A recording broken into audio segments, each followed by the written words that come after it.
What's up, Taiwan? I'm Eric Gao, bringing you the latest news from here in Taipei.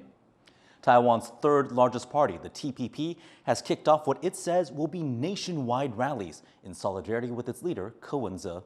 The former Taipei mayor has been detained as part of a graft probe, but his supporters say the investigation is politically motivated. Joyce Sun joins us now live from New Taipei. Joyce, it seems the party is sticking by no matter what. Hey, Eric, that's right. The TPP is urging its supporters to not stay silent and speak up against what they believe to be unfair treatment of their leader. Now, I'm outside the detention center where Wenje is being held with access only to his lawyers. And this is the heart of growing protests among his supporters, claiming that the corruption case against him is a political witch hunt. Now, TPP caucus whip Huang Guochang was making the rounds this morning, taking interviews on the radio and also outside the legislature to push their view that President Lai Ching-te's government is misusing the law and the media to suppress political opponents. Now, they've launched, as you mentioned, Eric, what they hope to be nationwide rallies, starting with one in the capital just hours ago on Sunday night. Now, I was there and people came out in droves.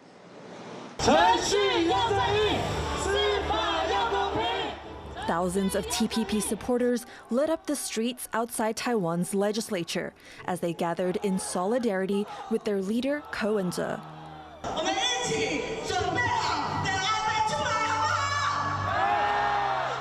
The chair of the fledgling Taiwan People's Party and former Taipei mayor is being held in detention after being accused of corruption related to a real estate project from when he was mayor.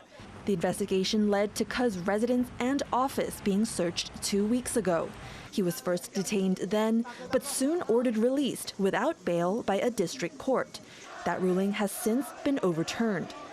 Ke supporters are convinced he is being targeted by the ruling Democratic Progressive Party, or DPP, for raising an influential third-party voice. Ke ran a competitive campaign for president this January.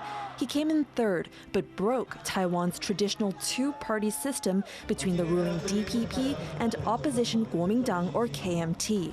在以前还没有柯文哲的时候，这300多万票就是随着事件一下子国民党，一下子民进党，他知道只有这300多万的票可以动得了，所以他就只能动柯文哲。 The protests were heavy with references to Taiwan's authoritarian era known as White Terror, but here using the DPP's color green instead. For TPP supporters here, it's not just about defending their leader, it's about defending the rule of law. They say today it's Ke, but that tomorrow it could be anyone. And party reps have been clear that they are worried for the country's future, calling on people to stand up and protect democracy. One of the issues they're pointing to is this video, showing Ke in handcuffs being escorted to the detention center. Though several Taiwanese politicians have been wrapped up in corruption scandals before, rarely are they pictured in cuffs. In another recent high-profile case against ruling DPP heavyweight Wen-je, which also resulted in him being detained for graft allegations, Zheng was arrested in a restricted court area, meaning only this shot of the police van with its windows blocked, which he was sent away in, made it to public view.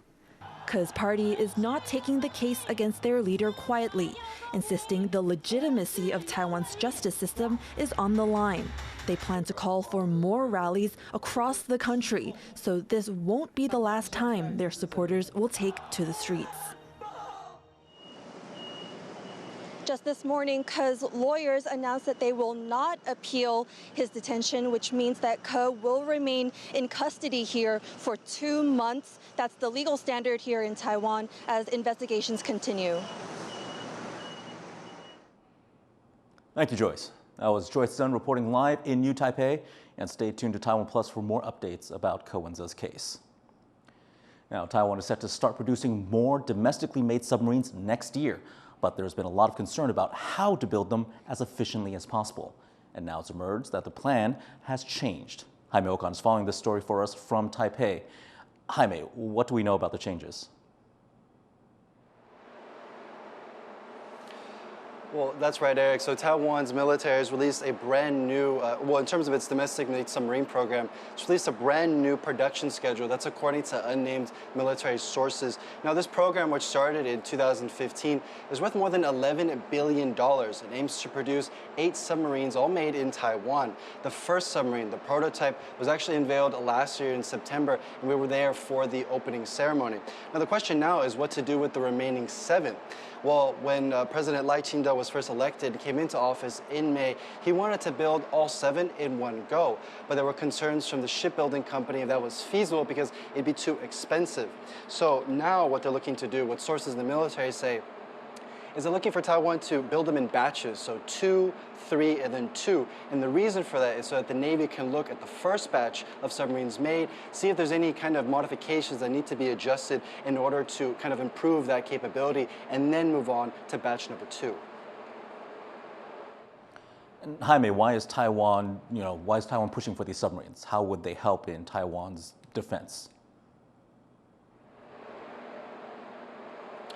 Well, that's been a topic of debate for people both here in Taiwan and in Washington, D.C., because a lot of people say that these submarines are just too expensive.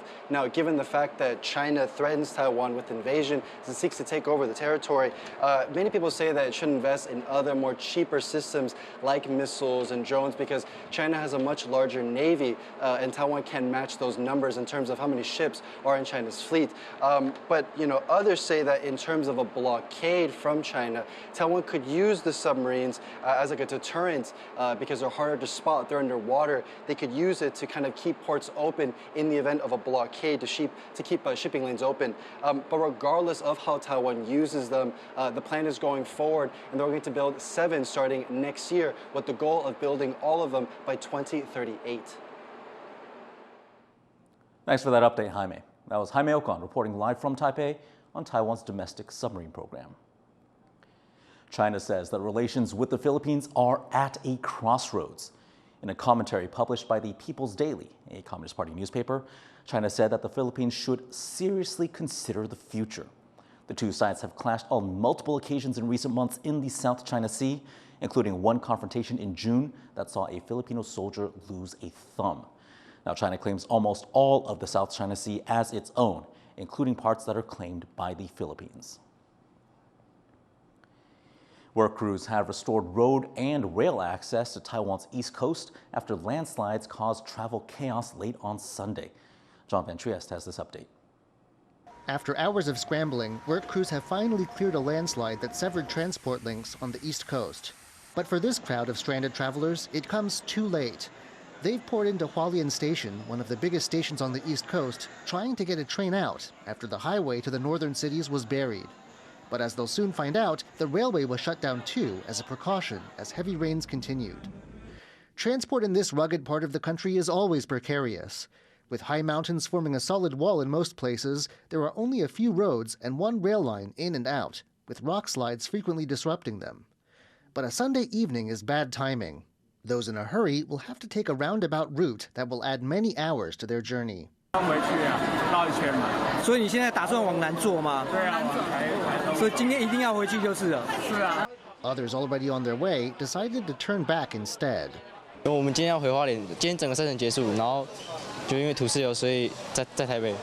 Though the rail and highway links are now finally open again, weather forecasters say the East Coast isn't in the clear yet. 明天像是大台北啦，还有东北部地区以及花东附近这一带都有一些不定时的短暂阵雨。And full speed service on the rail could take some time to come back, meaning Sunday's travel headache may not be completely over. Chris Ma and John Van Trieste for TaiwanPlus. Pope Francis is wrapping up his last day in Papua New Guinea, the second stop in his 12-day tour of the Asia-Pacific. He brought a message of peace and unity to the country, as Rosie Granger reports. Deep in the jungles of Papua New Guinea, thousands gather in a field to greet Pope Francis. The 87-year-old leader of the Catholic Church visited one of the most remote communities of his faithful, bringing medical supplies and other aid to this town of Vanimo, where electricity is scarce and there's no running water. Here, the Pope met with missionaries and addressed enthusiastic crowds. Vivete in una terra magnifica, ricca di una grande varietà di piante, di uccelli, in cui si resta a bocca aperta davanti ai colori, suoni, profumi e anche allo spettacolo grandioso di una natura che esplode di vita, evocando l'immagine dell'Eden.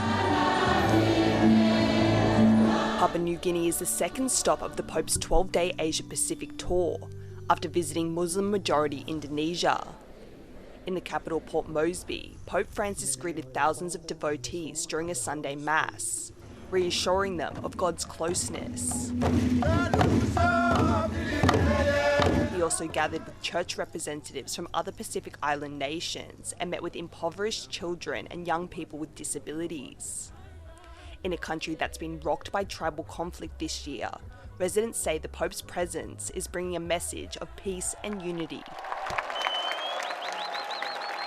When Pope come into our country, we feel like we are happy. All of us, we are happy right now. So it's a vast thing right now.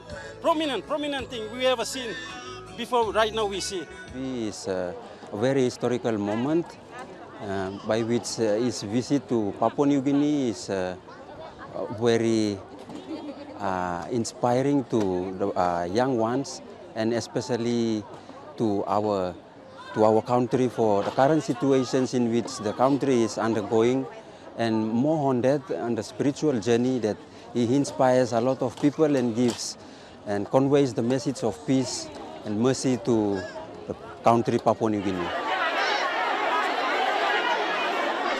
The Pope's next stop, the majority Catholic East Timor, where residents are on the streets of capital Dili preparing their performances for his arrival. The Pope's visit, also a business opportunity for many. Ini ada 6-7 macam. Setiap satu sekitar 70-100 yang dihabis. Sampai sekarang sekitar $600 kita dapat. This palpable trip to Asia and Oceania will wrap up with a stop in Singapore, where the excitement is already brewing. Many supporters here calling his visit a once-in-a-lifetime event. Pope Francis is expected to meet Singapore's leadership and continue interfaith dialogue. This 12-day journey is the longest of his papacy so far, a clear indication of the Church's pivot to the region. Dolphine Chen and Rosie Greninger for TaiwanPlus. Taiwan is losing one half of its Olympic champion badminton duo. Li Yang and Wenje made history at the Paris Olympics this summer, becoming the first ever men's doubles team to successfully defend an Olympic gold medal. Li Yang said that he intended to retire at the end of this year, and on Sunday he made good on those plans. Li gave a tearful goodbye at the end of the Taipei Open. He says he will continue to help spread love for badminton. 很荣幸我们今天有机会让更多人看到双打其实也是在国际上有竞争力的，然后我们有机会冲向颁奖台。我有想过会哭，但没有想过这么鼻酸。意识到，对，现在是最后一刻，然后未来可能没什么机会再站上球场上。也感谢自己吧，这么多年付出的自己，然后把自己倾尽所有，然后给了大家这些画面。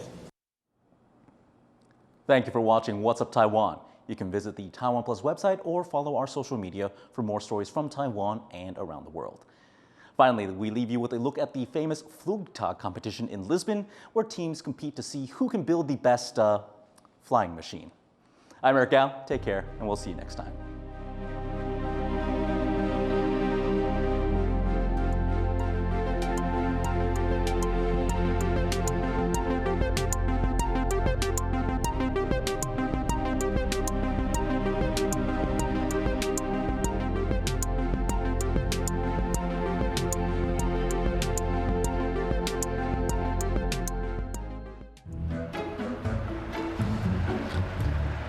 For more stories from here in Hangzhou, Taiwan, and around the world, download the TaiwanPlus app.